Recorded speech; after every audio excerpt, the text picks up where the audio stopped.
welcome to day 2 of the summer school.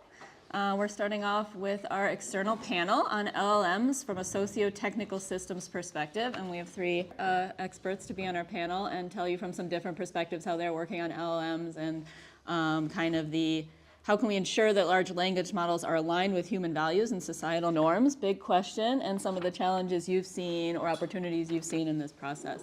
So we're going to keep it pretty informal. I'm going to let them introduce themselves and kind of what they've been working on in the space of LLMs, how they came to the topic maybe would be really interesting, especially for new PhD students. And then we'll open it up for a lot of questions from you guys. So think of your questions. It'd be nice to have an engaging panel. Great. So I'll start with Dalia Ali, who's a doctoral candidate and research associate at TUM in societal computing, with a background in software engineering and business and a focus on AI and digital transformation specifically for societal well-being. So thank you for being here. And just tell us a little bit about yourself, your background, and maybe how you came to LLMs. So hi everyone, so my name is Dalia, and I just started my PhD 9 months ago, and I'm here in Germany. And the only thing I can say, genau, servus mit Kartapeta. So prior to my PhD, I've been working as a researcher at Harvard Business School, and here I'm working with Orestes Papakriakopoulos, and my project focusing on aligning LLM to gender bias and also political deepfakes. And beside this, I'm working in a project for NGOs, artificial intelligence for NGOs, and I'm teaching AI for NGOs. Great, thank you. You can pass it that way. Yeah, ladies first. Daryna Dementieva, is that how you say it? Yeah, almost. Yeah. You say it again, please, thank you. Is a postdoc at TUM with researching on NLPs and mitigation tactics for looking at toxic and hate speech as well as misinformation, and an interest also in non-mainstream languages, which is really interesting. Background in computational data science and engineering, also with a focus on NLP and AI. So please, tell us about your work on that and how you came to the topic. How I came to this life, yeah. Yeah. Hello, my name is Daryna. I'm a postdoc at TUM already for 3 years. And my main focus of research is how we can apply all these modern models like NLP, AI, LLMs, like all these buzzwords for some social good. And I'm like a big advocate how we can indeed think how we can apply AI here, LLMs for different social good applications. So we have a workshop, we have also many activities, how to gain researchers together to think about how we can create inclusive, safe AI and so on. Right now, indeed, I'm working a lot how we can make multilingual models indeed truly multilingual, how they can be equally powerful for all languages. For example, I speak Ukrainian, and Ukrainian is not mainstream language, and it would be cool if we can have the same power of models, data sets for all languages all around the world. I think for now. Perfect, thank you. And lastly, Ingo Zettler is a professor of personality and social behavior at University of Copenhagen and the Copenhagen Center for Social and Data Science, and was head of PhD programs for a time at both. So if you can catch him before he has to leave, they might be interesting to talk to about that as well. So with a focus on personality and societal behavior, social behavior. So coming from a very different perspective, it'd be great to know of how you came to have an interest in this topic as well. Hey, good morning also from my side.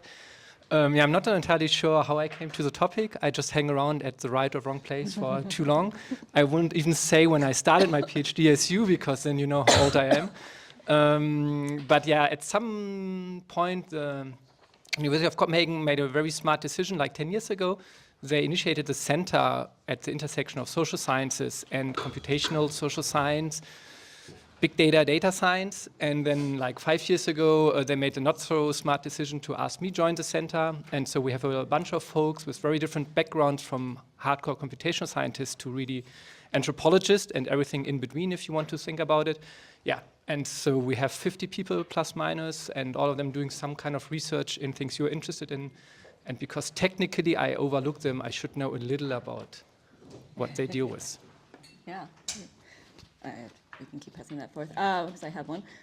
So that's great. I don't know, we can start with whoever, but I think, so we're talking about ensuring that large language models are aligned with human and societal norms and values. That's the big topic of the project, but that's a huge space. So maybe thinking about what is one of the biggest topics or issues you see when we talk about societal and human values for your work, maybe coming from different perspectives, and then what do you see as the biggest challenge maybe to to dealing with that aspect that you find the most interesting? Since it's such a big space, maybe we can narrow it down a little.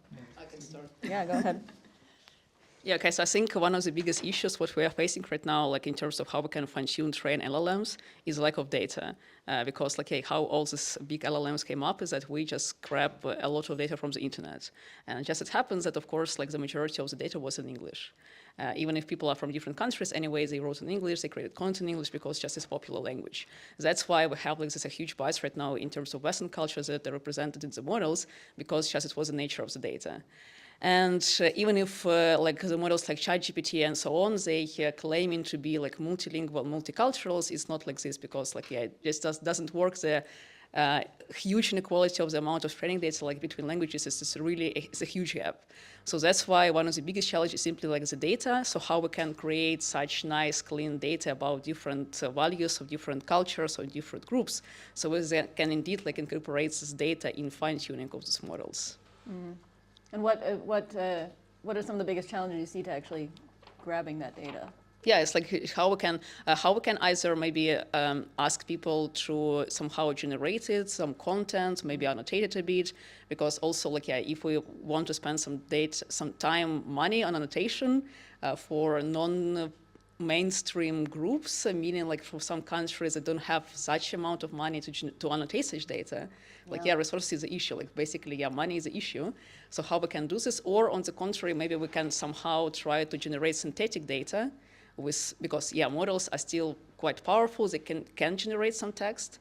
So how we can prompt them, use them to maybe to help people to generate some data, so we can then reuse it afterwards. Yeah. One more follow-up question: have you seen any good examples of someone trying to do this, yes. or an organization trying to do yes, this? actually, yes. So we just recently read, like there is a pretty recent paper from April. So one of the groups actually from Germany, from Darmstadt. So they tried to use like bigger models, maybe to generate synthetic data, to incorporate then like or fine-tune than smaller models, because yeah, still LLMs, it's a very big term, because LLMs can be very, very different. We have ChatGPT, one of the biggest models right now, but there are also open source models of 70 billion parameters or 1 billion parameters. So for example, you can use a 70 billion like huge model to generate synthetic data to maybe then reuse for smaller models, because realistically, if we're talking about some business or small startups or NGOs, people cannot use such a big models. They can use maybe smaller models if they're deploying it. So maybe it makes sense indeed like to use these bigger models to generate more data than to reuse in smaller models. It's actually quite good idea.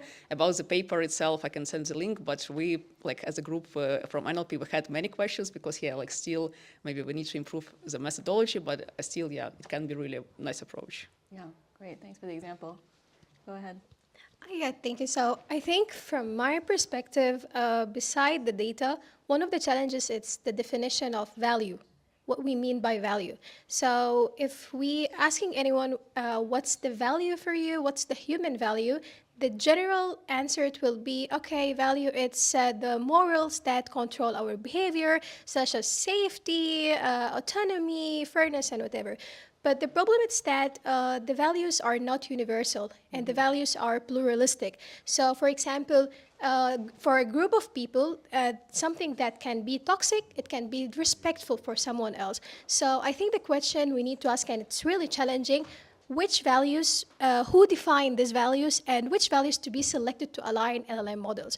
So for example, one of the challenges I'm facing now in the current research we're conducting, so we are aligning LLM toward gender bias. So we recruited participants from US and Germany, and we recruited around 1,500 participants. And those participants, we give them the same AI-generated response, and we ask them to evaluate these responses in terms of toxicity, emotional awareness, gender bias, and also stereotypical bias. So we ask them this question, and they see the group of them, they see the same AI-generated response. The problem it was, we found that different groups rate the response differently. So for example, male, they rate the responses as toxic, while female, they say no, it's, female say it's toxic, male, they say it's non-toxic. Conservatives, they say, conservatives saying the response is emotionally aware, while liberal, they are saying no, it's not emotionally aware. So people, a group of people that within themselves, they have contradiction in value. And this is not the problem. Even within the same person, we found contradiction. And maybe because you're from psychology background, you can understand this. For example, 16% of our participants, or the data that we have, the same person, literally the same person, rated the same response as a toxic and emotionally aware. And that can be conflicting, how response can be toxic and emotionally aware at the same time. So when I'm talking about responses, it can be something like, I'm sorry for saying that, it can be a really harmful response. We asked an uncensored model how to rape women. And the model gave us a really huge steps on go to the gym, do 1, 2, 3, 4, 5, 6. Some participants say, okay, this is really emotionally aware, but toxic. And that's, I think, it's conflict. So I think one of the challenges is what's the value, how to define values, and what's the groups that we need, we have to consider their values. Managing those different groups. I mean, she's already picked up on a lot of things that you might have something to say on from your perspective as well. Yes, maybe I actually pick up both things. But let me start with, as you said, it's a big question. So I'm a little bit older in that group. So first of all, relax. You won't be able to solve all of this in your project. So I think that's really important to say. We haven't finished, I don't know, we have 2,000 years of research on like human behavior, starting, I don't know, in Old Greek probably, Old China, and we still haven't figured out how to make us behave ethically all the time. So I think it's a nice aim, but also relax. You will not be able to make the one perfect AI, LLM, whatever model you want to do that ticks all the boxes. And then we have to figure out how can we at least make it as good as possible, I think. And then we touch upon these issues. So we know the wording of garbage in, garbage out, for example. So be aware at least what kind of data you use. Try to use the best data possible for the model you want to develop. Maybe they exist, maybe you have to work with synthetic data. Maybe you start with something small, then you can maybe expand to the next culture. Try indeed to understand how would people react, both, let's say, to the model, if they would understand and would know how the model comes to certain conclusions, or to the responses the model give. And here, of course, people are different, cultures are different, we have different perceptions, or also maybe we have different demands on models in different domains, right? I mean, if I'm asking a model, I don't know, what should I watch, I don't know, on my first date with a new partner, I think maybe that's not so a high-stakes situation as if I ask it with some kind of health-related question. So also try to understand when it is really important that the answers the model generates are really at high stakes for people, and of course then the model should probably provide slightly more information. But it is a big question, and of course we probably will go on for another like 1 hour and a little bit to discuss these things. But I think it's also important to say, try to be whatever as transparent and aware of all the different things throughout the time, but don't also get, let's say, overburdened by forcing yourself trying to solve all the boxes. That's probably not possible. Yeah. But of course, make sure that if you bring something out, that it's proper to the best of our knowledge. Yeah, really, it's a lot. What you were learning yesterday too, right, about publishing and research ethics and all these things as well. So it's a great point to re-bring up. So a lot of the things, and so a lot of the projects here will build different types of frameworks and understanding for this complex space. And what I've heard in kind of all the answers is a lot of like, it depends, or we need to differentiate between groups or levels or regions or global or local. So what do you think about kind of this conflict between creating, you know, global or universal principles, but also having to say, well, in this sector, it's this way, or this is high risk or low risk, or maybe values look different in this group or that group or this part of the world or that part of the world? Have you thought about those conflicts at all? Should we just go in opposite As order? you like, So, as you like. yeah, it's again, like it has to be somewhat feasible, right? So I think we cannot, like, let's say, pause for 5 years until we have all like joined our forces and, I don't know, have global initiatives. At the same time, we want to get probably to a point where we not have, I don't know, 2 million like individual solutions all the time. So I think boil it down to what is needed for your project and is feasible. Try to get at least some more, this is for me easy to say, interdisciplinary like responses and information on your project. I have really learned a lot by just sitting in, let's say, situations like this, where just a bunch of computer scientists talked, and then I was also learning a lot when a lot of sociologists talked, and then a lot of physicians talk, and a lot of like psychologists. And at some point, I mean, they all speak about fairness and bias and hallucination, but they not always mean exactly the same thing, but they believe it's pretty clear to everyone else. So I think on a local level, on a local project level, what you really can and should always do is at least try to make sure that you do get some kind of interaction with people outside your narrow field. And then, of course, maybe follow the more large-scale trends. And if at some point your project and your interests and your skills and expertise can contribute to this, then, I mean, take a chance. And most of you are young and active and agile. So that's probably time well spent. But it also has to be, I think, feasible from a, let's say, research development perspective. Yes, so regarding to conflicts and so on, so I have been asking this question. We've been to ICLEAR, Singapore 2 weeks ago, and we were presenting our paper. So I was asked people how we are solving this kind of conflicts. Some of people were saying, okay, let's have different LLM model for each group. LLM for Black, LLM for Muslims, LLM for Christian, LLM for different group. For me, I think this doesn't make sense solution because this will create bubbles. We will live in bubbles. So I think to do this, we need a strategic plan. So for example, we need a group-specific evaluation benchmarks. We need documentation. We need demographic-aware research, more than having bubbles and different LLM models. Yeah, good point.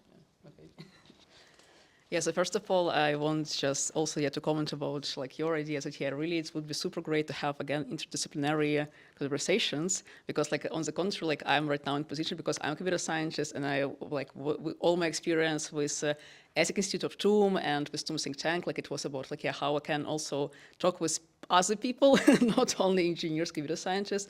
And I think it was for me a really like opening experience. I met so many nice people from so many perspectives, from so many ideas, and I just wish like that everybody from, for example, our bubble or from AI would also talk to other people from other disciplines. And yeah, it really brings more perspectives. And so I also can comment, for example, when I was studying my PhD, it was mostly a question if it will just work. So it was all before ChatGPT, it was already the era of transformers, and it was just, the question like, if we can make it work, at least it will be just fluent as it's it.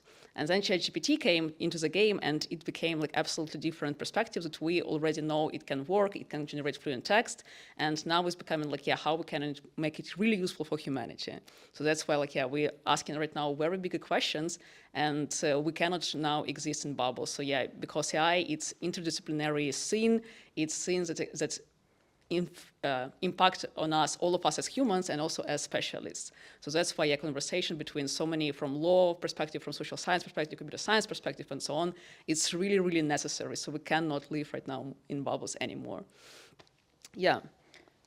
It's making me think of a follow-up question on Monday, I guess it was already at the kickoff. Professor Gasser mentioned if we're even in 3 years have been asking the right questions, right? Or if everything will totally change. And as you guys are all diving into this research, maybe it'd be useful to know, I mean, how do you have to think about your research or adjust it when something new like ChatGPT comes up and you're like, well, now it's totally changed everything. Like, how has that felt in the research process, or how have you managed to adjust to it? It was hell. Yeah, it really was quite difficult, I would say, because again, we'll talk about myself. So when I started my PhD, Transformers came out. When I started my postdoc, ChatGPT came out. So it was quite a ride all these years, and then like every new month there was new models, some new architecture, whatever, and you really should have read news every day, and yeah, it was really super challenging how you can really process all this information, and then how you can really understand what is really important or what is hype right now. And yeah, okay, so after the years we maybe slowed down a little bit.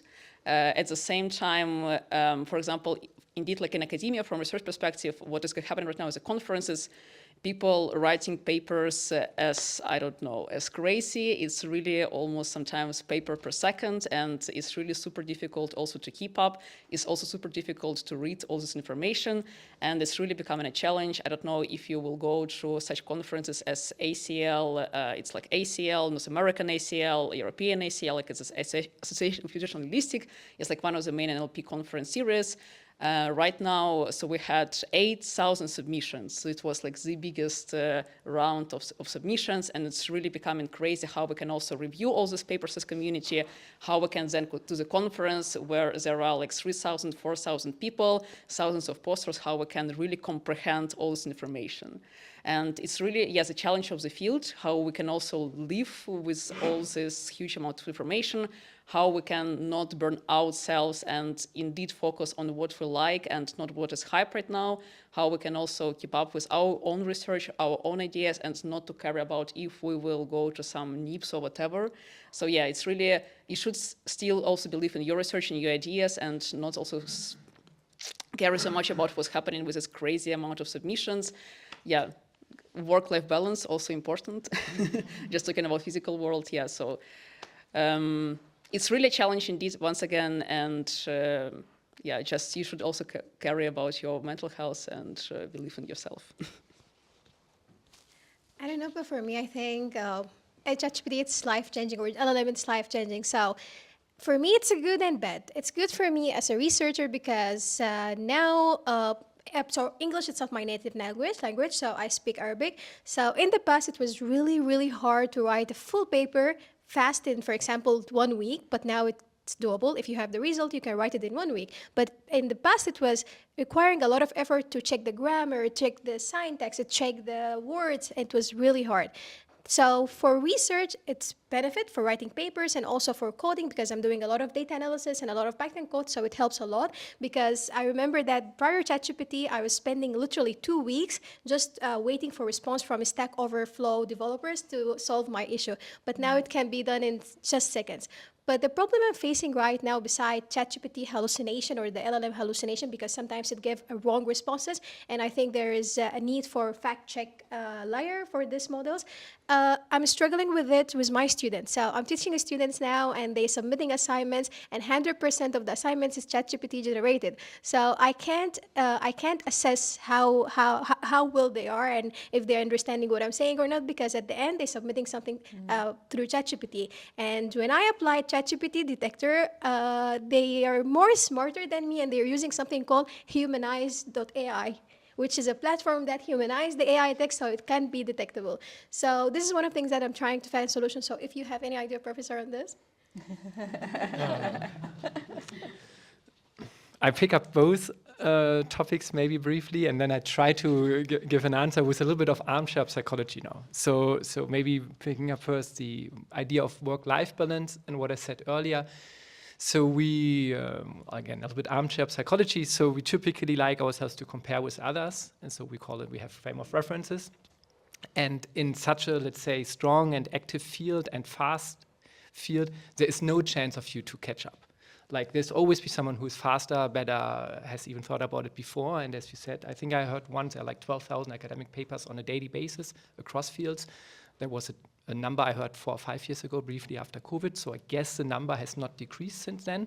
And I would assume that the percentage of these papers in, let's say, broadly defined artificial intelligence, large language models, and so on has rather increased over the last 5 years. So just to give you an idea how many papers theoretically you should read, like on a daily basis, which of course is impossible. So I think the trick here is really to navigate, and this is my combination of both points I think that you mentioned, to figure out a way where you take advantage of the possibilities that are happening and also find a good way of how you get the feeling that you are up to speed with the things you care about and you want to build up your expertise and your profile in. Doing everything, again, will be very challenging. I think it's good to have at least an idea what's going on, even if then you don't do research and maybe don't have the capacity to delve into this into your specific project. But I think it's good, of course, trying to figure out some way of going on. And there are different ways you try to just like follow on conferences and papers, that you figure out in your work unit some way of collaboration and hearing about by talks and other things.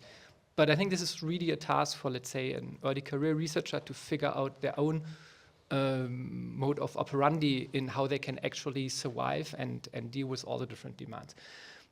But my feeling is also it's the second little bit of armchair psychology. Once you have reached that, then it's actually more on this line quite positive. You gain some kind of, I don't know, self-efficacy. You don't get too nervous like immediately. You get a perception, okay, something new is happening. How can I start adapting this into my own research or into my own interests? This is also a little bit where you started, right?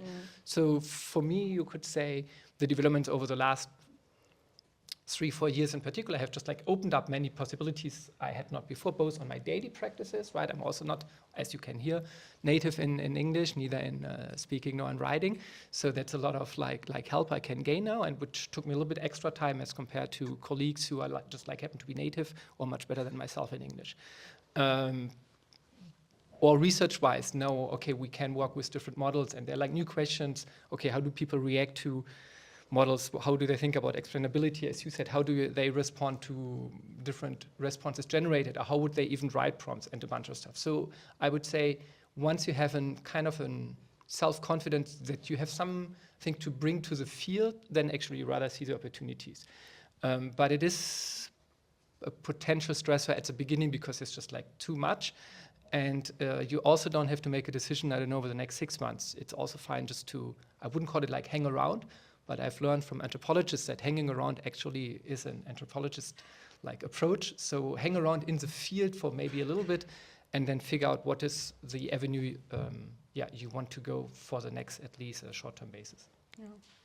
And don't be afraid to kind of make progress and step back and reevaluate. And, you know, it's not necessarily a straight line everywhere that you're going, you know? Moving over to some of the topics around our network that we have here. So 2 of the things we'll really be focusing on in terms of thinking about value alignment is fairness and explainability. And both, I think, relate to the overarching goal of making LLMs trustworthy. But a question for you guys then is, first of all, what does trustworthy mean from your perspective? I mean, it has very different meanings, maybe from a technical versus a psychological perspective, right? So what does it mean, first of all, to have trust in a system or trust in general? We talked about trust in science yesterday and things like that from your perspective. And then how can we kind of build this trust into models for fair, transparent? What is transparent enough is what the prompt said. And my first question was, what does enough mean, right? Where do we say it's transparent or fair enough? With the ultimate goal of earning public trust, but also in not encouraging misuse or overuse and over-reliance and things like that. So big question, but I'll let you interpret it. Yes. I will not start with the computational details. I could say a little bit about it, but I guess this will also come up. So if not, I take the opportunity to take this microphone back. So I will start with something, I'm not so sure what you discussed yesterday already, which somehow sounds a little bit surprising. So we probably have to work on AI literacy in populations. So it's difficult for people to trust someone when they don't have an idea, basically, how to evaluate what people or systems do. So I think we should not forget not only teaching our students in building trustworthy models with all the computational detail, and of course they should be reliable and less error prone, and don't hallucinate. They should not have like biased data in any ways, right? They should be explainable, and we should be as open about like how the model comes to conclusion, and we should test it, and we should monitor it, and we should hold it accountable also for mistakes, at least give the perception that there's some kind of accountability within. I think that's also important for trust. But I think besides all this, let's say slightly more technical aspects, which are difficult to nail in individual cases, I think we have to try to work on the AI literacy in the public in general. So at the moment, there's also a lot of hype, right? So you get new app suggestions every day that you can use AI for something. And as a normal citizen, you have no chance to validate this. And of course, I'm biased because I work at a university and I've been working at the university for 20 years. So I think that's maybe one way where we can try to safeguard, okay, if something comes out from a university context, there should be certain standards that we're not undermining. So we know, for example, what kind of data have gone in. To the best of our knowledge, we even have some kind of ethical consent that we can use this data, or we use synthetic data.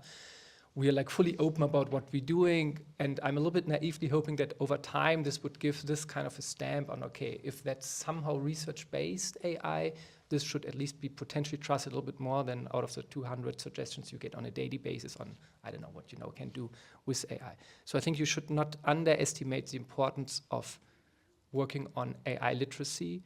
And you can do this directly when you have to start teaching also. You can not only do it for yourself, but you can also really do it indirectly. I don't know, if you end up at dinner conversations and sometimes just like say, it's not always good, it's not always bad, but we're trying to figure out helping public people to understand which models are better or not. I think it was maybe a slightly different angle than the computational part. So for me, if you ask anyone what trustworthiness means for LLMs, they will definitely say, okay, trustworthiness means LLM generate good response, correct answers. But the problem is that this LLMs model, they are super fast and super confident, and it make you trust it give the model more trust even if actually it's not that trustable. So something that I really found interesting, there was a research published by Stanford CRFM. They found that several LLM models, for example, models even like ChatGPT and Cloudy, they generate toxic and stereotypical responses more frequently when the prompt contains something like black man or Muslim women. So even these models, it gave you a response that looks trustworthy, but it's not. It's full of stereotypes. Also, there is, I don't know if you're familiar with barbecue benchmark, which is barbecue bias benchmark for quality assurance. So this is benchmark when you fine-tune LLM model, you use this benchmark to see if your model perform well in terms of bias. So they found that LLM models, they favor stereotypes when it comes to races. So for example, if you prompt the model who is probably committing more crimes, and if you give the model a different option like different races, the model will select black. Even if there is an option that there is not enough information, the model will prefer to select black rather than not enough information. So I think a lot of effort needs to be spent in creating this evaluation metrics, and also I prefer if we can train the model to response, I don't know, and instead of just hallucinate and give a stereotypical bias to make it more trustworthy.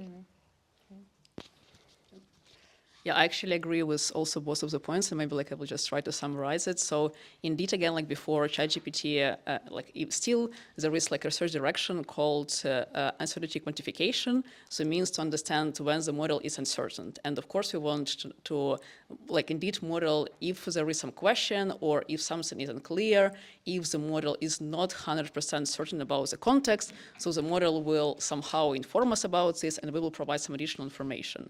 And it really sounds like a very nice idea, the research is still ongoing. However, at the same time, I would say, about even ChatGPT, we as a community, as researchers, we are aware about the problems, but it's still, we use it almost every day. It means that at some point, just like this model was good enough, also the interface was good enough, so we can still use it. Just, yeah, we know there are some problems, there are some biases, but anyway, we can use the model for everyday tasks, just maybe adjusting somehow the output. So just my takeaway is also not only about some research from computational point of view, but also research in user interface direction or human-computer interaction direction. Because even if we say the model is uncertain or certain to 67%, for a regular user it doesn't say anything, and maybe somehow just maybe adjust in the dialogue or whatever. So yeah, people then can maybe provide some additional context. Yeah. I have one more kind of broad question, but I want to make sure everyone knows after this, I want to open it up for all of you, right? You're all here to ask them all the questions we're thinking and feeling, PIs and doctoral students alike. So get those questions ready. And I want to touch upon something, one of the last points we already set you, I think, is related to it. So, I heard terms like, we need to make an effort and things like that. But what is, who do we see it? Who is responsible for these things? the big answer is it's everyone, right? And you got at that with your AI literacy, right? At the dinner table, at anywhere, like we need to all be involved in this mission to understand what's going on in our world. But who do you see kind of as some of the main people or main groups, organizations, type of actors responsible? And then what kind of, one of the last prompts we gave you is how can we address all these issues we talked about, misinformation, bias, equitable use, through coordinated efforts. So for me, that's like kind of, what's the governance question here? What are the coordinated efforts we can do and who's responsible for those, whether it be companies, governments, like what are the things they can do and who should be doing it? It's a very nice and big question. Yeah, I don't know like directly the answer. I can just say from the perspective, of course, first of all, it would be great if, again, we have like this interdisciplinary communication. I don't know, once in a quarter of a year, once in a half a year, once in a year, people from different perspectives come together and just talk about AI. I don't know, it sounds like a big conference, because there are many questions that maybe people from social scientists asking, and also computer scientists already know some answers, or like can provide some ideas how it can be solved, and just to have like this place for communicating in terms of indeed like maybe on the government level, in the country level, regional level, so we can have this platform to communicate. Again, we need also to understand that AI is changing the society, and again, it influences everybody, us as humans, us as professionals. So that's why indeed maybe some more broad actions as a society should be done. Yeah, indeed, like from the government perspective, from the law perspective, or from the European Union perspective, and so on. Just again, my message is like, yeah, please include computer scientists, we also people, and we also can bring some interesting ideas into this communication. On that slightly though, when we're talking about computer scientists or developers, the people really in the room developing these tools, what do you think, like maybe on a personal level for training or for within a company, like that computer scientist needs to know or understand or feel the authority to push back on? Maybe what we need to understand, like how to like be in this communication. But I mean, like the first of all, is we need to understand as computer scientists, for example, it's definitely we're influencing society. So it's not more about like a toy, or just on our laptop or server. So it's already a tool that can influence people, and that we need to be way more responsible than we were before. Also, when I was studying like my PhD and as a conferences, it's really like even was in the slide like, yeah, so we right now talking about irresponsible systems.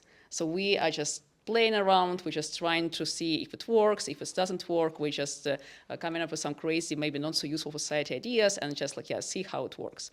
But right now, again, like it works and it influences us, and just, yeah, we need to be aware as computer scientists that, yeah, it really influences people, society, and that's why also just, to have, for example, courses in computer science programs about AI literacy, about AI law, about AI regulations. So not only have like engineering courses, but also have like, some societal courses, for example. I think you covered everything. Yeah, if I want to add something, who is responsible, I think everyone is responsible. As she mentioned that, but from my perspective, if I wanted to talk about the African or Middle Eastern government, I think an extra responsibility should be taken. So for example, now EU AI Act, it shows a lot of progress and a lot of effort regarding to LLMs and regarding to AI in general. But in our region, there is still a lack of education about AI and LLMs in general, and also lack of regulation. So, for example, this is just an example. Maybe Mohamed, because he's judge, so he will be familiar with this. So, for example, in many countries in North Africa, like Sudan or Egypt, there's still a lack of awareness about LLM. So recently, there is a cases of female who committed suicide because someone fabricated a deep fake AI generated video for her. But because we have a lack of awareness and lack of regulation regarding LLM, there's no education. So this can be stigma for them. So they committing suicide, it's the easiest thing for them. So I think government, we need a strong regulation for LLMs. Community, they need to spread awareness, and school, they need to not forcing, but promoting the importance of education on AI.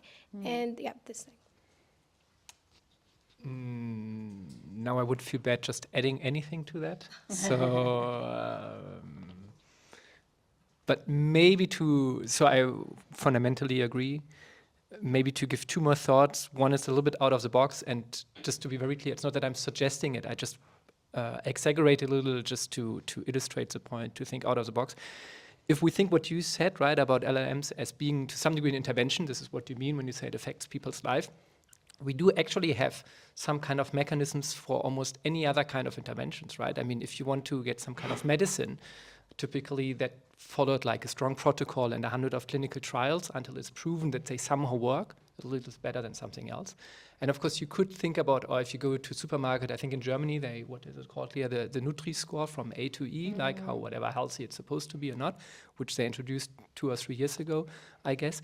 So, I mean, maybe there's a way of trying to finding some kind of regulation where there needs to be some kind of authority that says, okay, this LLM is now to some degree allowed to be rolled out on the market. And again, don't get me wrong, I'm neither like a lawyer, nor I'm not even so sure whether I personally would suggest it, but just to exaggerate a little bit, there are ways in other domains where we are much more careful before interventions, you could say, are accessible to the general public.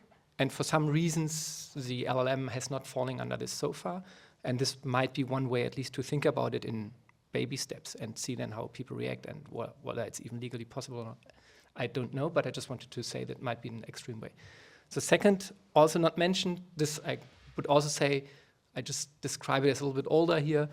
Don't underestimate the influence when you start teaching you have on students. So I think in the very old German traditional way, and probably also in other countries, we also had the idea, not that whatever, I was trained like this, but at least there was the idea that we should also like bring human values, whatever this means, across culture, like in our university education. I think that has been lost a little bit in the last 20 years when there was a stronger focus on employability of students.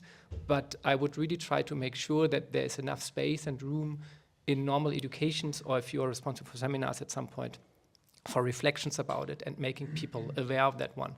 Because those are the people who later, if your education is good, work in the field and will develop models and will implement models and want to earn the salary and on this kind of work. So I think it's good if they at least also get some kind of time in their whatever like education to reflect upon what they actually want to do and what are the potential benefits and costs of that. So I can strongly advocate to, across the different fields, always have some kind of component on ethical reflections about and let's say societal implications about LLMs more broadly. Mm-hmm.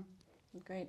And I also like to, I mean, it often comes up that AI is so new and it's changing everything, and how can we possibly develop governance or regulation for it? But, you know, I always like to reflect back that it's not, I mean, maybe it moves faster than things we've seen before, but it's not unlike other problems we've seen before, right? I mean, fair trade labeling or the Nutri-Score, all these are great examples of things people have done to put transparency in places that they thought was hard to do, right?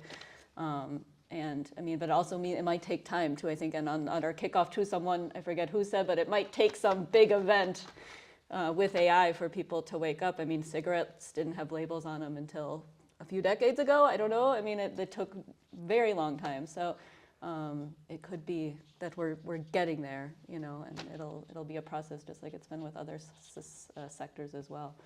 I want to open it up. I hope you have some questions for our panelists here. Go ahead. Thank you so much for all of these inspiring thoughts that I have just heard about. But you know that every one of us has a role in a community. And our roles, it depends on each other. You know, like you are a professor and I'm a student. I come here because I want to learn from you. And you're teaching me something because at the end of the day, when I get out or when I graduate, I will go to do the same thing with another person, you know?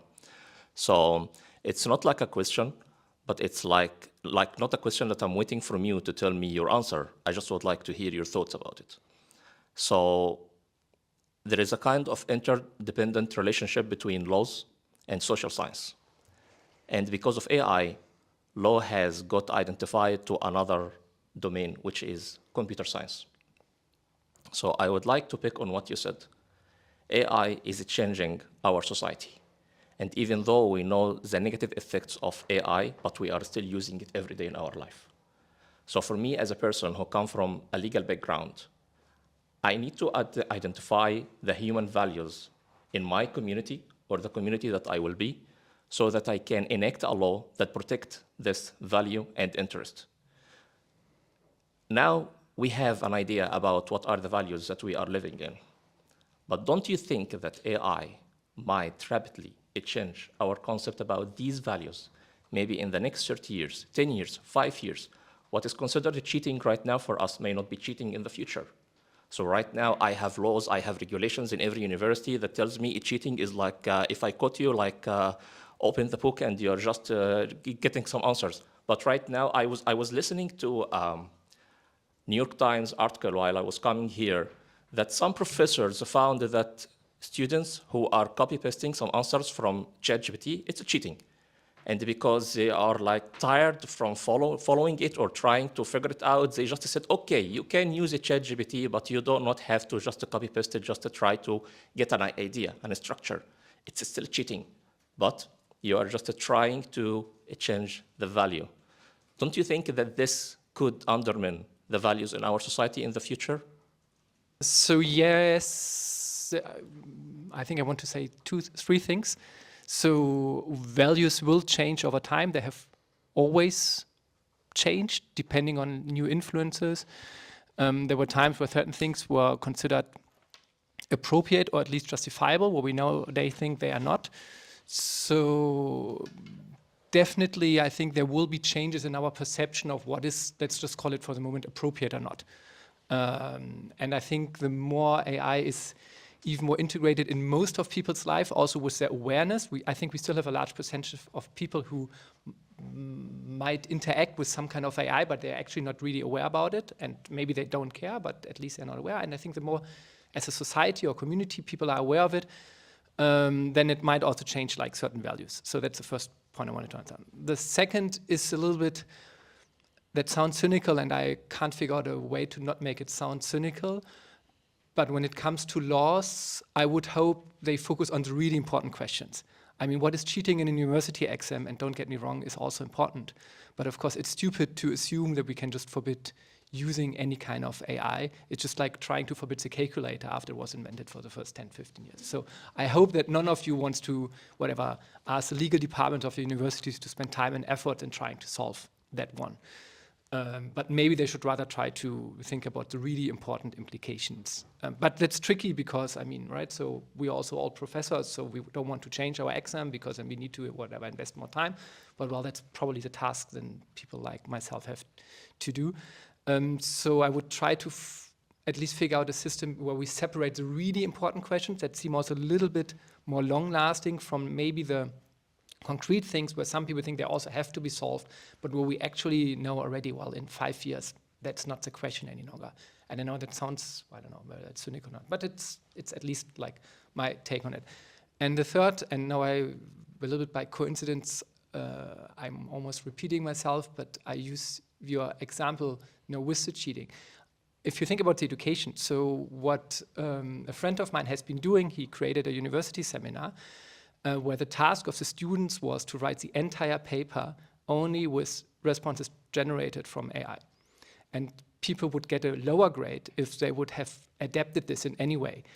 And the kind of learning mechanism behind this is that it was about training students how not only to write good prompts, but how to evaluate, refine it, and also see the limitations about it. So they even had, you could say, to ask the AI to generate limitations about the paper. And I think this is a little bit what I meant, I guess, earlier with trying to educate on a low and on a large scale level. So I find it much more useful personally to help people understanding the challenges, limitations, whatever of AI. And I think to do this, this is a very creative way. Just think about how crazy it sounds for some of the other colleagues in the department, right? If you say, oh, in my exam, they only have to use AI, and everyone else, like 50 years old, gray-haired, mostly men, says they shouldn't use it like at all. So I think that was kind of this out-of-the-box thinking, which served a good purpose, I guess, for the students. Because then in other exams, at least what they reported, they were much more aware when to use it, and so when it's augmentative and when not. So as you said, it was more like a comment. So my overall, maybe to put it together, try to focus on the big legal questions, and well, like a few things some people care about. We actually know from a society perspective in 5 years, no one cares about this because it has been solved. Human values will change. So we have to make sure maybe that the responses generated now help maybe shaping them not in a worst case, whatever this means, right? So it should not be appropriate, I don't know, right? So to be very hostile and toxic, for example, or to have biases in any regards. And then really, again, try to think about what you actually want to achieve and what is the best way. And sometimes this is why I use that example of this one seminar. This way might sound a little bit strange to some of the mostly then older colleagues like myself who are males and whatever, a little bit boring and stuff like this. But sometimes it actually helps, I think, to make a point. You covered everything. Yeah. So just building on this point, I think, as you mentioned, values are changing and will keep changing. And I think values are changing based on the culture, the identity, the lived experience, even politics. So for example, now we have, this is my current research project, we are trying to see how people are affected by the political deepfakes. So in the project, we're running 3 experiments, and we are generating deepfakes audio for Kamala Harris and also for Trump. And we targeting participant from the US. And we were asking them, for example, those who are listening for Trump's real or deepfake audios, we are asking them, did you vote for Trump? And many of them, they said yes. And surprisingly, in the comment section, they were saying that, especially after what's happening now in the US and the new rules and laws and whatever, many of the conservatives who voted for Trump, they say they won't vote anymore. So because the things that the political landscape that keep changing, some people changing their values, some people changing their beliefs in specific things. So for me, I think it will change and it will keep changing. And also for my students now, they're using ChatGPT. And after the first assignment, I was surprised because they're using ChatGPT, and I asked them not to use ChatGPT. But now I'm letting them use ChatGPT because at the end, I cannot control this thing. And it's not cheating, I think, is it? Because I used ChatGPT in my class before when I was a student too. Yeah, it's not cheat. Yeah, we will change. Yeah, but yeah, the short answer, like, yeah, it will change. And just like to provide another example, it's not about LLMs. So for example, we all have smartphones, or the majority of population already have smartphones, and also the majority of population have Facebook and Instagram. And we have right now, like, for example, like, of one thing that have changed with technology is perspective of hate speech, for example. And in some countries, it is covered. In some countries, it's not covered in already laws that hate speech or online hate speech can be prosecuted. And it's one of the examples how, for example, laws of the countries or unions can change based on technology. So the same will happen with education, the same will happen with maybe with other aspects. For example, yeah, deepfakes generated, they are right now not prosecuted by the law, but I believe also within some years it will happen. So yeah, it will change. For you, what are the most important, but not only important, but the most pressing gaps in value alignment research? And in particular, where do you think our societal blind spots are? Hopefully I'm not outsourcing my literature review research to you, but I just wanted to ask your opinion. Yeah, I think, first of all, the research in covering values is already a gap, because it's not like it has been solved, so people are still trying to do so, trying to create some data sets. Even, first of all, evaluation benchmarks. Yeah, so we talk about like how we can evaluate the models, how we can evaluate models in multilingual setup, or what are the values, like even how we can define this for the community, for the language, even to create such benchmarks that maybe will cover some basic values for all the cultures. It's already like a big challenge. So yeah, again, like it's also a very broad topic, and of course you, as said before, you cannot cover everything, but yeah, to think about how you can, first of all, even evaluate the models, or for example, even to test the model, what values it's condensed, for example. Yeah, again, you can prompt in English, you can prompt in any other language, like what values are right now present in the model. And then the next question, if the society is developing, or we want to adjust the model for a new culture, for a new language, for a new context, how we can also make it done cheaper. So not to retrain the whole model, but maybe somehow to adjust the prompt or the context or so on, like, or maybe some do indeed like engineering. So how we can readjust the model's values. So yeah, for example. Yes, for me, I think the gap that required more attention is transparency. So, for example, now even OpenAI's ChatGPT system card, although it shows the limitation and it shows the risk and bias of the model, but unfortunately there is a little clarity on who decided this risk and who OpenAI consulted to define this risk. So I think the areas that need attention is transparency. Yeah, I try now briefly because I think the values across societies, I think that's the biggest issue, so that different people from different communities or societies might have different values, as mentioned before. And I think that at the same time, that's the old problem, right? We try to make models that work for basically all people, because it's also a dilemma, as we said earlier, it's also not helpful if we have, I don't know, 200 million different models for small user cases. So I think balancing this tension, which is actually non-solvable to some degree, that you make sure for which kind of values the model should actually, to which kind of values the model should actually be aligned with. And then is it normatively set by the developers, broadly defined, or do you, for example, first investigate what are actually the values in a society? And the social science researcher would provide you some answers on this. And then you try to align the model with that one. I think there are also both a normative approach to what are the values and a more descriptive approach. So what are actually the shared values for the community I want to develop a model for? Hi, thank you for the talk. I just have a question about AI literacy. I agree with it a lot, but also, as you mentioned, that this technology is changing really fast.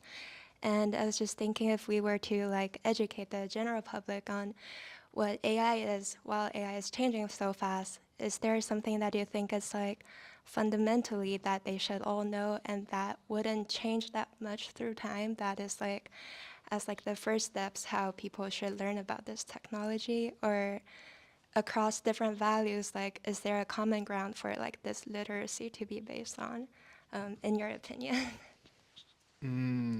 I think I start with okay.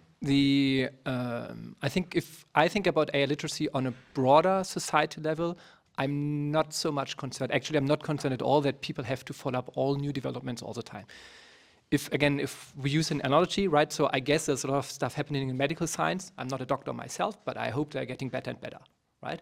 So, but we have been able to, at least in certain countries, to get a somewhat an okay level of, let's say, medical literacy, if you want to call it like this, in the population.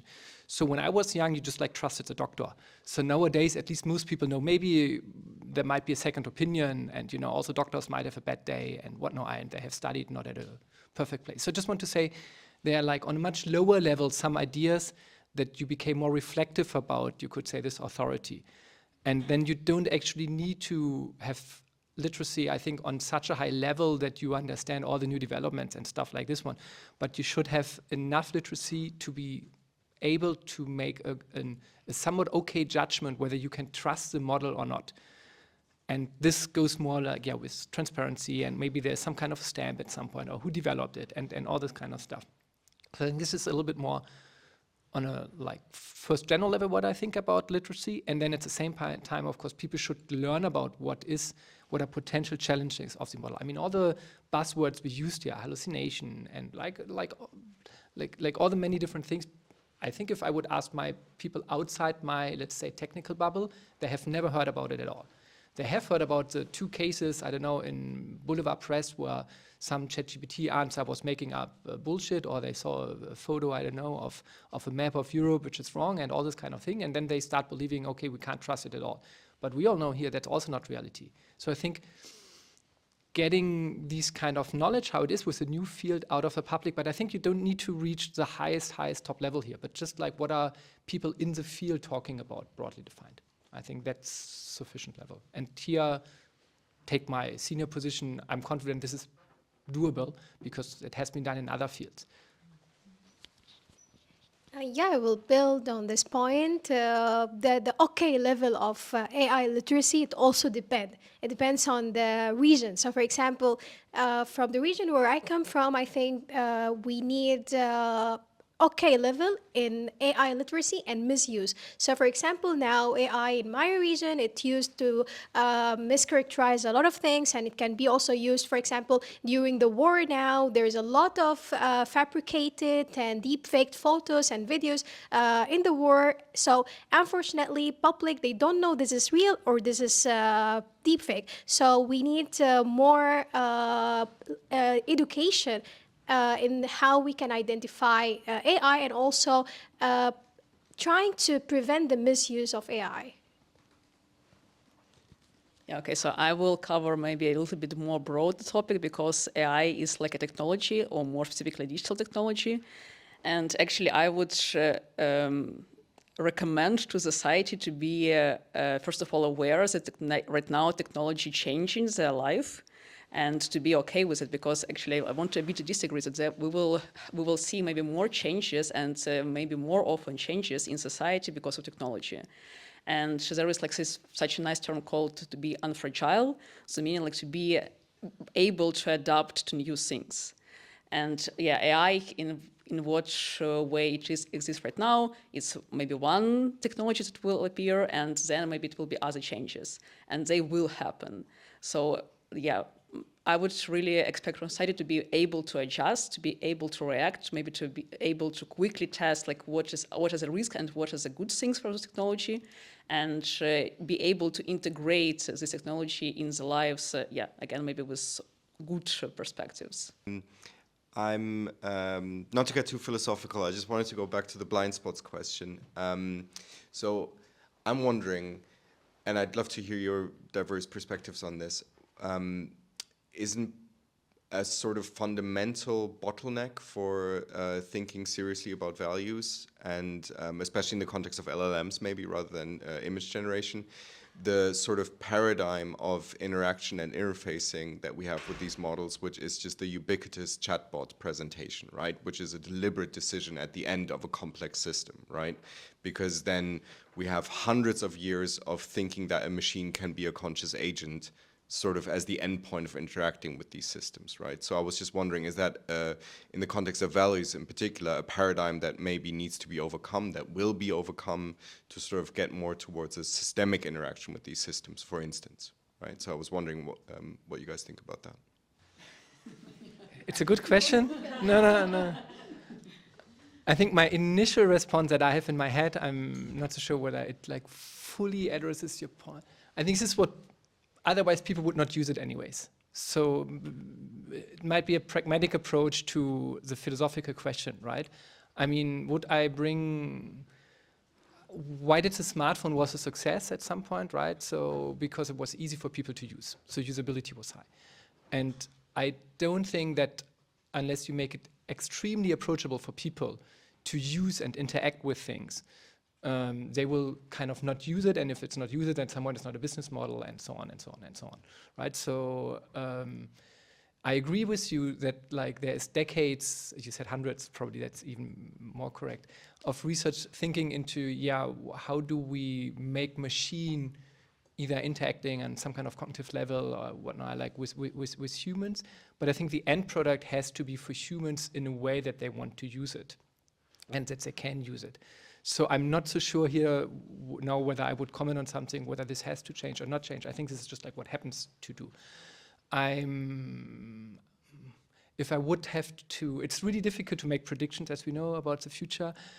But of course, there are definitely ideas, right? So that at some point you have your like individual chatbot, and that person, the chatbot also learns how to interact with you and your specific, let's say, ups and downs and stuff like this. And I have no even personal opinion yet whether I think this is a good or a bad idea. I can definitely see some pro arguments for this as an approach if we assume that kind of setup would be whatever ethically valid and data protection and all the kind of stuff. Because I think it would allow you to build up, let's say, a more trustworthy and reliable, and also being aware of the challenges and limitations of, let's say, your individualized chatbot, because I guess you would trust that user interface like a little bit more than if it's just like one size fits all solution. So this is me on being on the camp on, yeah, this is one direction one should probably go into. So I would love, well, it's already existing now, but I'm still not super happy with my results. So someone who writes emails in a way I write emails, right? I have to write, I don't know, quite a large number of emails every day, which, or at least this is what I do, not maybe what I have to write. And I don't like the typical responses because they don't really get like my kind of, not only tone and style as a non-important thing, but I think my way of communicating. But of course, having this, you could say automized, this is something I would trust a little bit more and stuff like this one. So again, it's not, I know it's not fully addressing your question, but I think my pragmatic sense, one is it has to be easy for people to use, and people can't comprehend the hundreds of thoughts that went into and how it is, let's say, from a cognitive level or from a reflection or from a human or from a value level, the model how it's made. I think it just has to be easy to use. And then there's a part of me which believes that this understanding might be easier if we go into a direction of an whatever, okay, automated chatbot for different things. But of course, the moment you, well, then it has to be semi-governmental or whatnot structured. But I think this is something, I'm sitting in Denmark where this is actually discussed at the moment, right? So whether you as a citizen would get your chatbot that basically covers all interactions you have with the state of Denmark. It's not out yet, and it's not even in development, but it's discussed. And living in Denmark, where the state already has a bunch of information about you, I actually can see the potential value in it, I must say. I don't think I have a good answer for this, so I will give the mic for you. Yeah, but actually I just want to agree, and indeed, I don't know like if it's really like a change in paradigm, because we already have personalization somehow indeed like in ChatGPT, but it doesn't work indeed perfectly, and it just works based on your history of interaction and so on. Again, like it's not perfect, but indeed, for example, when we think about interactions between humans, so if it's in person, at least we like see the appearance, we see the context, again, like in which country it's happening, in which language, and we can adjust to it. Also, just again, repeating that usually ChatGPT works way better in English than another language, and not every person from any culture or any country can interact actually with the model like in the way they want to interact. So the experience is not perfect. So first of all, it's indeed like to be able to communicate in your native language and not in English, and then, yeah, maybe to have ability to provide the context, like who you are. I don't know, I'm a white East European, right now living in Germany with mother tongue Ukrainian, right now speaking English, and I work in this university and want to write ACL paper, I don't know. Just to provide like this context, so the model will adjust also with questions, with interaction to my experience. So yeah, I think personalization is one of the key aspects. I want to play before I go back, because it brought up a question for me. First of all, I think getting back to the equity kind of question and what this means for that would be really great. But the kind of design question is also making me think about this afternoon. We have, I think it's this afternoon, we have several sessions looking at kind of marginalized groups or vulnerable populations, or whatever you want to call them, dealing with children. You know, so we're talking about a lot of very profit-driven industries that are trying to design things to get people to use them. And maybe what extra considerations, specifically with things like chatbots or things like that, do we have to think about when we're thinking about putting it in education or with different marginalized groups that we may have to think about how they interact with them differently. Yeah. Yeah, I just want to answer, actually right now there is a research indeed like how to make the models more inclusive, and for example for people with disabilities, yeah, like it's also like another question how you can help people with disabilities actually can be a huge potential in education. And also, yeah, another aspect of this, how technology works right now. So ChatGPT, again, for example, works better with text again. So if you try to prompt with voice, again, we don't have perfect text, voice-to-text translation. If also a person talks not in English, if English is not the first language, if there is any other disability, so on, it doesn't work perfect. So also to interact with voice is another can be like key research here. Also, just to mention, so we have in the world 7,000 of languages or even more, and again, far from all the languages have even physical keyboards. So not even every person from the world can just type the text to ChatGPT. And it's already becoming like exclusive experience. So further and further how we can make it more inclusive so everybody can have personalized full experience with the models, yeah, is a question. Regarding to inclusivity, I think, for example, right now in Africa, there is around 300,000 languages. And the problem is that unfortunately, only 40% of the population have access to internet. So uploading the data or accessing this African data, it's really hard, especially in the regions that they don't have access to internet. So I think to make sure that LLMs are inclusive, big companies, they need to spend a lot of effort to collect this kind of data. So for example, now in Africa, there is a project called, I don't know if you know about Indaba. Yeah, they developed the first LLM, a large language model for African language. So I think a lot of investment should be invested in this kind of projects, at least to make sure that this marginalized group are well represented in LLMs. Yeah, and maybe a quick comment on the issue you also brought up, like when it goes into education, I think here we really need like strict regulations. I think there's a reason why, I mean, I started doing research using whatever personality questionnaires, and I'm not even allowed to just administer personality questionnaires to people under the age of 16. And I think there are like good reasons for it, so don't get it as a complaint. I need parental consent, and I don't ask them anything crazy. I ask them whether, I don't know, they have an organized desk and whether they like going on parties. So I just want to say, I think when it comes to children, I'm also like a father myself. I think I would enjoy really here like strict regulations before anything is rolled out, at least on an official setting. Just to protect them. And or until we know society-wise this is something that can be rolled out, because the benefits are much larger than the harms. Time for a couple more questions, yeah. So I have a question that's maybe a bit lighter, because also part of what the students here are going to do is to develop technologies, right?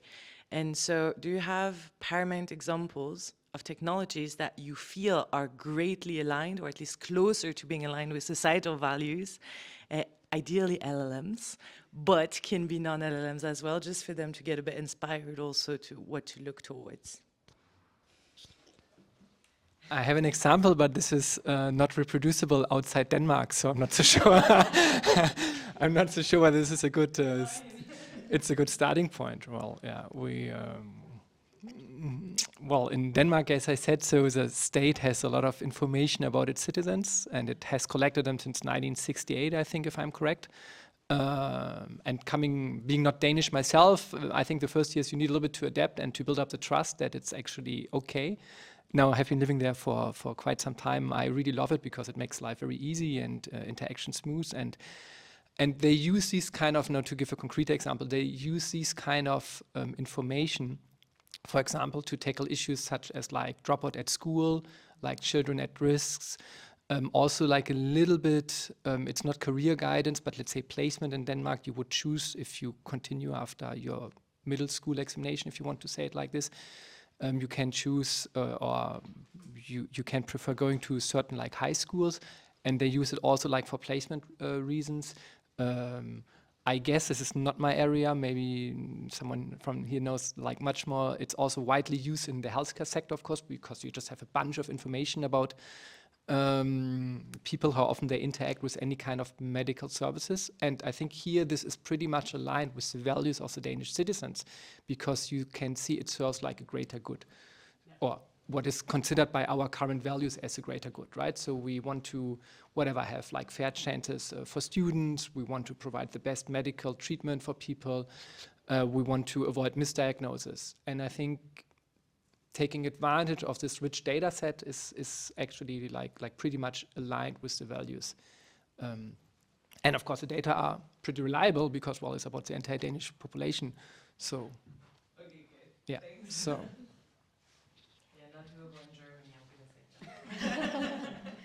So if I'm thinking about technology or LLM model that it align, I will say the Indaba LLM, because it trained with different African languages, and also I think even ChatGPT somehow it can be aligned. For example, I speak Arabic, but Arabic in Sudan, Arabic in Egypt, it can be totally different from Tunisian or Moroccan Arab. I can't understand my Tunisian friend or Moroccan friend. So what I'm doing sometimes, we are using ChatGPT just to understand each other, what they're saying. So I think the Indaba model for African language, it's well aligned with the continent, and also ChatGPT sometimes.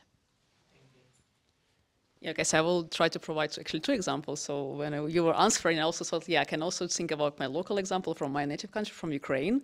And actually, in context of Germany, it should be sound helpful. Maybe they will adjust some ideas. So yeah, because right now we also can see, like, unfortunately, the war happening in the country, and people are also very much decentralized, and you also need to renew your passport and so on and so forth. So actually, what we have as all citizens of the country, so we have our passport, national passport, and foreign passports, and driver license, and marriage information, and maybe other documents in one app. So it's called DIA, in translation it's called Actions. So all your bureaucratic things actually are right now happening in the app. And the idea is that so they really want to make Ukraine one of them, like the first country that makes all bureaucracy like in digital world. I think also Latvia or Litva is also like in this track as well. And yeah, so to make I don't know, to pay the fee, to open your business, is also can be done within several clicks in the app. And they're also thinking about maybe how to develop even LLM for a chatbot here within the apps, maybe can help you to answer questions, or you can chat with this LLM and to make things done, not to print or fax any papers and so on. And yeah, and another example about LLMs, indeed, like to develop local LLMs, we also have actually the project in the European Union, it's called Zero LLM. I'm also aware about the projects in Denmark as well, so like to develop some local LLMs. From Germany, example can be, I think, the company DeepL. For example, it's right now, I think, even one of the best translators in the world, better even than the Google Translator. And they have really very nice models, and it's German-based, Germany developed on German servers and so on. So yeah, it's also a nice way how you can provide working places in the country with technology. And also talking about Ukrainians, so when the war started, they were super quick to provide translators for Ukrainians, so you can go to any, I don't know, bureaucratic place in Germany and have translator, and it will be quite good, so you can interact with the new country. So yeah. Also, I just remember this from Daryna's point. So one of a really impressive tool that it's not LLM, it's just AI model developed by the World Food Program.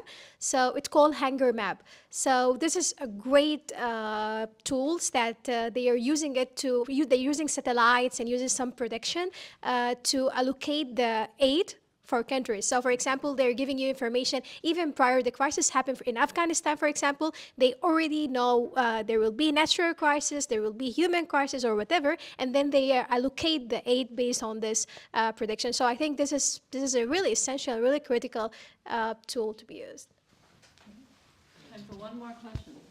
I believe that you touch upon a great issue while saying that in EU, like I believe that there is always a room for improvement, but at least there are some actions that are taken inside of EU, like we have like EU AI Act and GDPR, that kind of like frameworks and regulations. But right now there are like some undeveloped or like developing countries that don't have any frameworks, or they cannot, it's whether they don't prioritize these issues or whether they cannot prioritize these issues because of some like political and economical problems, and like also like even gaps in the laws and life-threatening problems going on. So like usually they think that this issue as something belongs to the future rather than like something upcoming. So my question is, what can be done right now to ensure that we just don't left out that kind of regions, and to ensure that what can be ethically done to, you know, what can be ethically done in the side of AI to make sure that we just don't left out these regions. Yeah, okay, thank you for the question. I will try to start to answer. Yeah, maybe so first of all, we're talking about languages. Yeah, so again, maybe to just include those languages as the scientists from more developed countries, because we just have time for this. I just, again, like to remember about all these languages and to try to include them. So the models will also be developed. And yeah, so as you talked, indeed, like maybe some other countries have more problems in the physical world and they don't think about online world right now. At the same time, because yeah, if we're living in the society and we have possibility to develop laws, regulations, and all this research, just to make it open, public, and easy accessible for other communities, and maybe then if they will have this as a priority, just to provide some advisory boards that will just advise them, educate them, AI literacy and so on, for their culture, their country. Yeah, so then maybe later to have to adopt. Yeah, I think the bad news is that in region, especially in Africa and Middle East, the bad news is that there is political instability, there is economic issues, and so on. But the good news is that right now, the African Union, they got inspired by the EU AI Act, and they started developing regulation, and they just published something months ago, I think. They are starting to set a regulation for AI. But the problem is that they're currently facing it's that there's a lack of research capabilities. They need researchers to help on this area. Also, there's a lack of infrastructure. So unfortunately, there is no powerful GPUs or whatever, and also there is a lack of it's not lack, but there is limited resource in terms of educated people who can conduct research in terms of regulation and AI. But the good news is that there is some work that's currently happening. Let's wait for it.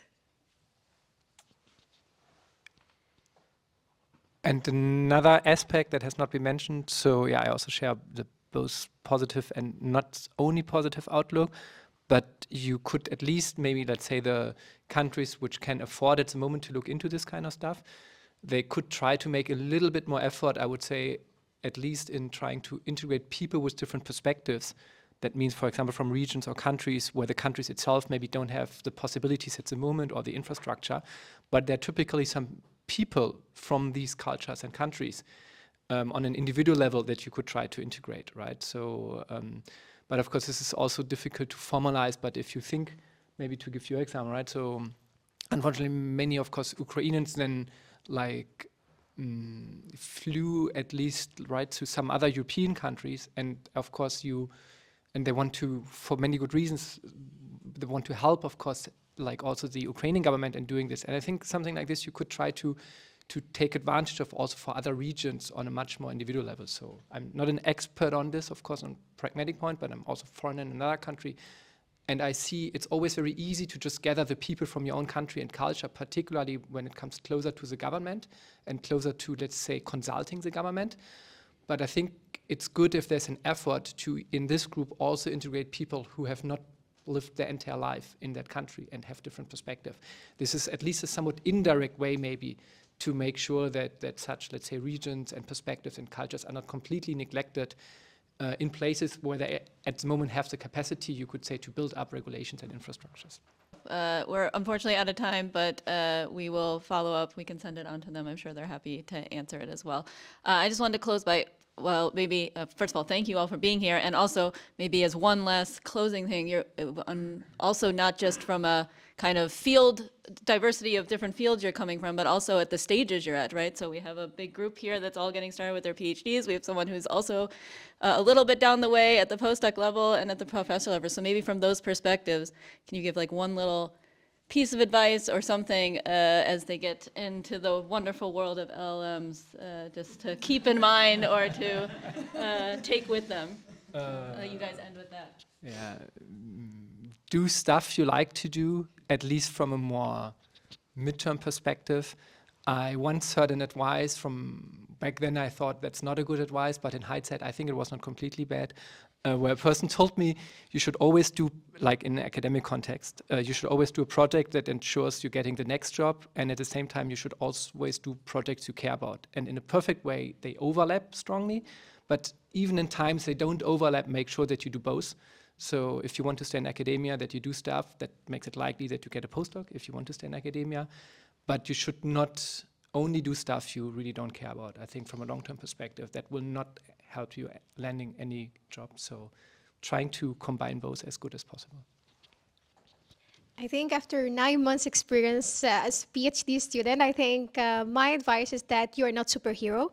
You don't have to impress your supervisor, and you don't have to work 24/7 to show him how great you are. What I learned in this 9 months is your supervisor is here to help you. So it's fine to look dumb, it's fine to look stupid, and it's fine to show him that you're not understanding things. So your supervisor is here to help you, so you're not superhero. The second advice, I don't know if it's applicable or not, but if you get the opportunity to not teach in the first semester, don't. Literally, literally. I don't know. I just started teaching in this semester. I feel like it takes, for example, it takes 90% of my time because it's not interesting experience. So try not to teach in the first semester. You're not supposed to teach. One last thing. I don't know, but I feel like. Try to enjoy what you are doing. At the end, it's just 3 or 4 years. Try to make friends, try to hang out in the weekends. In Germany, I don't know, from my US experience, I was working even during the weekends, and my supervisor was working during the weekends, so I I have a lot of meeting during the meetup, but here in Germany, it's not like this. So hang out, enjoy, have fun, and let's grab coffee together, definitely. Yeah, maybe I will just summarize. So indeed, like as computer scientists, I want to remind you to remember about physical world. So there are other things around you. There are your friends, there are your colleagues, and also to build networking. Because yeah, you were mentioning about like maybe to do something that you really like, or maybe to do something that maybe you will further supervisor will like. And indeed, and also yeah, again, we have so much information and so much happening in the field. You cannot do this alone. So you maybe try to invest into networking, go to the conferences, go to the summer schools, winter schools. So yeah, what is happening here, and try to find colleagues, collaborators that maybe help you out with your projects, or then maybe you will help out with the projects, or maybe they will help you to find the friends that maybe will help you with the project and so on. So yeah, networking is also a key, and it's also just yeah, a nice way to relax, nice way maybe to find somebody to go to Zugspitze and so on. So yeah, work-life balance and networking.